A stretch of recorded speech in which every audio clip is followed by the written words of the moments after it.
Hey everybody, before I get started, I just want to mention a couple of ways that you can engage with me on a more personal level. I have a few avenues set up and I keep focusing on one, and I figured, why don't I make a short little video talking about all of them real quick before we get into these episodes. So first thing, Patreon. There's a link in the episode description, and every episode description to the Patreon, as well as a video on the feed called Major Announcement that has all the details of what each tier offers and how much they cost. I implore you to check that out. I offer a lot of cool shit for my patrons. Second thing, the Discord channel. There's also a Discord link in the episode description, and in every episode description, I have multiple channels set up there for each show that I'm covering, and it's a great way to just engage with me. I have a channel set up for MMA talk as well. I'm a big MMA fan, so if you're an MMA fan, you can check that out as well. There's a link to the Discord in the episode description. And then lastly, the Facebook and Twitter. Social media. Follow me on there. I post news on there. When I say news, I mean like, hey, I'm stopping covering this show. Hey, I'm starting covering this show. Let me know what you think about this. I do live watches of things on Facebook where like I'll check in and say, I'm watching so-and-so show. And then I'll like live comment while I'm watching it. And that'll be cool if maybe you watch that show too and you want to watch along with me, or you're watching it later and you will see my thoughts, which are usually pretty entertaining because I'm usually pretty high when I'm writing them. So check out all those links in each episode description, and let's talk about this episode. Peace. One mic. Yeah. All I need is one mic. Yeah. All I need is one mic. Hey everybody, welcome back to One Mic, and today I'm here to talk about Season 2, Episode 4 of Apple TV's Foundation, entitled, let me get this right, Where the Stars Are Scattered Thinly.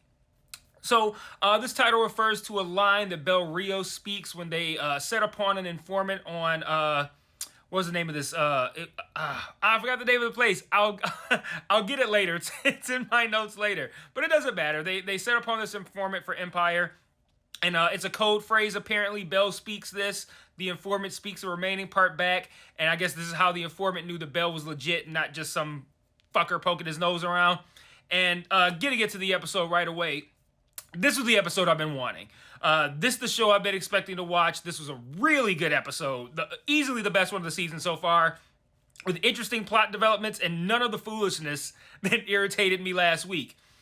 Just like last week's episode featured virtually none of the Empire plotline, this one dispensed with Gale and Salvor and spent its runtime focused on largely the Empire plotline with Queen Sareth, and the Terminus plotline, and the episode shined and was better because of it. I've had issues with the Harry Potter-ish aspects of the Terminus plotline so far this season, but with this episode, it looks like that was just the way they chose to introduce us to those characters, and they just needed 3 episodes to do it, so we can know how they're perceived versus what they actually do. In this episode, the clerics and Hober Mallow, they step into the vault, and no sir, no Harry Potter bullshit this week. There's nothing but cool shit going on in the vault. Just like that really cool moment in episode 1 where Harry's inside the Prime Radiant and he like walks through like a doorway and the perspective shifts. It's like he's vertical and then like rotates, and he's like I don't know, he's standing up or something. I don't know, but you guys know what I mean. It kind of rotated when he walked through this doorway. This scene inside the vault kind of reminded me of that, like that MC Escher drawing, lithograph, painting, whatever, with the weird staircases that don't make sense.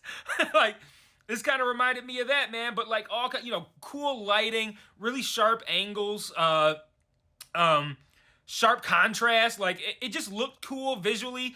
Big, huge, wide open spaces, and then all of a sudden tight stairwells and darkness and light and all kinds of cool. Like it just looked cool. And I don't know. I thought that was a dope scene visually.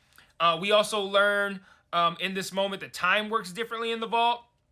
Minutes outside can be like days inside. And then of course they do eventually see Harry, and then more interesting shit happens. Like I said, this episode continues to be good. For starters, it gives the clerics a mission to prevent war with Empire and to go try to sell them on the idea of the Foundation. And as soon as he said it, I'm like, yo, this sounds like a dummy mission. Like, what's your actual goal, Harry? Because this one sounds like a distraction from the real one. And sure enough, he has a separate mission for Hober Mallow, which even by the end of the episode, we still don't know exactly what he's doing. We just know that Harry said it could be perceived as counter to the mission that he sent the clerics on. And then also in this scene, Harry really leans into the whole prophet thing. And at first I was like, is this even Harry? Because he's really leaning into this whole prophet shit. But then I realized that from Harry's perspective, he probably thinks, and he's probably right, this is what he needs to do in order to get the clerics to do continue to do what he wishes for them to do, which in this case is probably just to serve as a distraction. But if he says, hey, I need you to serve as a distraction to the Empire while, I don't remember what he said about something about a blade behind the back, while Hober Mallow is the blade behind the back. You know, he says something like, extend the hand for like a handshake with the blade behind the back. So the clerics are the handshake and Hober Mallow is the blade. But if he tells them that, like, hey, I need to send you on a dummy mission to distract them while I have the actual important guy over here do what actually needs to be done, maybe they don't buy it as much if he doesn't make it sound like he's a god and it's part of his divine plan. So, like, at first I thought that was weird, but, like, in retrospect, it made sense to me. And I thought that was cool, too. I also liked how this scene... See, I liked a lot of shit in this episode. How this scene kind of cleared up what exactly the vault was doing. Because in retrospect, if you look at the vault as what Harry explained, he was essentially trying to manipulate and control things in order to get that precise party of people there all at the same time. And when you think about it that way, it makes you more accepting of the means to get there. He's like, okay, I need these people, how do I get them there? And I might have to look at it like, okay, he had to use that goofy shit to help us know, like I said, how the clerics are perceived. But now he also knows... we also know how the clerics are perceived, and now we know that they're about to be sent in front of the same people who perceive them as, say, magicians or whatever. Like Harry probably looks at it as like, these people are useful for this distraction because of this role that they play. And the show needed to set up that role so that they would then play it when they're in front of Empire. So it's like, ultimately, it just kind of feels like these first 4 episodes were set up for the story that the show wants to tell in the final 6, which I'm assuming it's 10. And even the stuff I didn't like was there because it wasn't there because they thought it was a cool stylistic choice. It was there to serve a purpose. And that makes me more accepting of it in retrospect. Now, I'm not going to go back and say that shit was good. It wasn't. I didn't like it. But looking back on season 2, it's feasible that I could look at these final 6 episodes and look at what the story ends up being and just kind of look at it as like the season was a great season of Foundation. It's just this part that they needed to do in order to make everything work. I didn't enjoy having to get through that part, which would be the terminus part of the plot line. Not even necessarily the terminus stuff, but just like the introduction of the clerics. That shit, like looking at it as like, okay, this isn't the show trying to present this as something I should enjoy. This is the show just giving me the information I need so that later when this matters, I will know, like, okay, these guys are perceived as magicians, but then they're also, like, not really doing shit. We know that they got the fucking, the personal aura thing. Like, that kind of shit, man. They're using it to look like it's fucking magic, but it's actual Empire shit. So, you know, all of these things are kind of coming together now, and that makes me a lot more accepting of that stuff in retrospect. Again, I didn't enjoy it at the time, but if things continue trending in the direction they're trending, it will be something I will easily just forgive. Like, okay, well, I didn't like it at the time, but I see how it was necessary. Let's see, where are we now?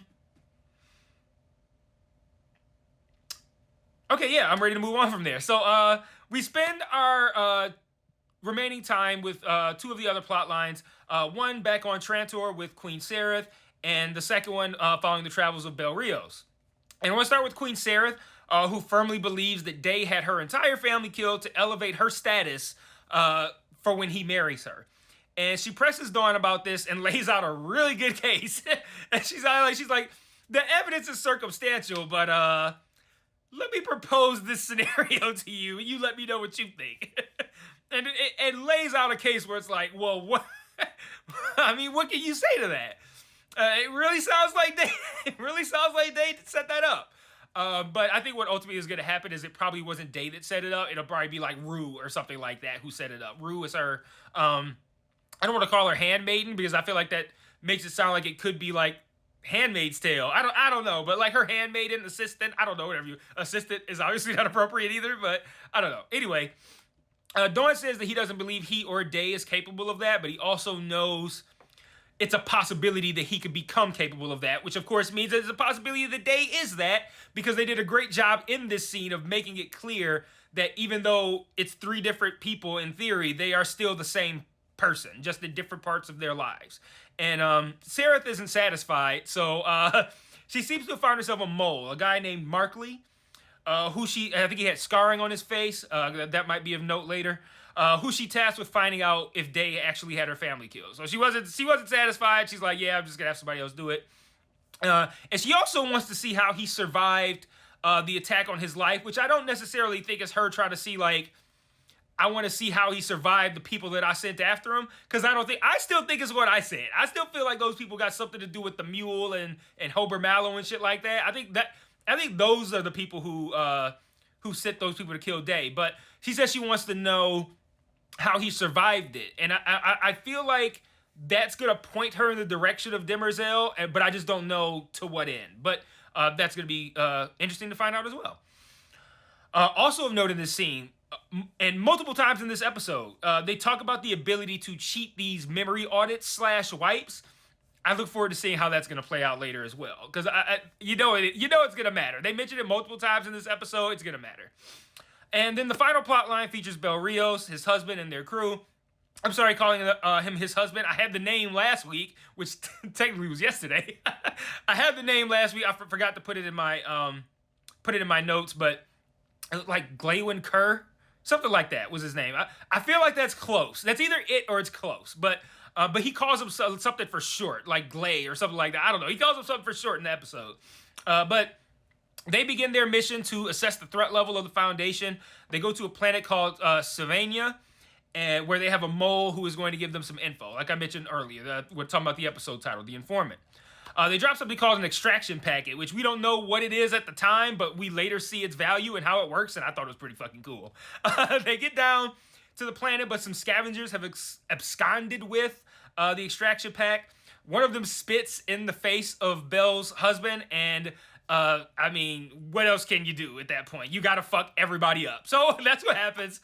They kill everybody except one of the scavengers who escapes, and they know that guy is gonna get reinforcements. So they grab the extraction packet and haul ass to the informant's house, which is where, like I said at the top of the video, when Bel says the episode title, and then he finishes the statement, and then he lets them into his house.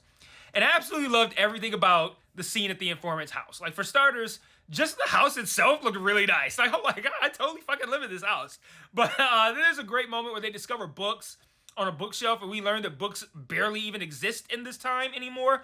And it's just a beautiful scene, just like, it's beautifully acted. You can see the appreciation in their faces for these books, like the awe.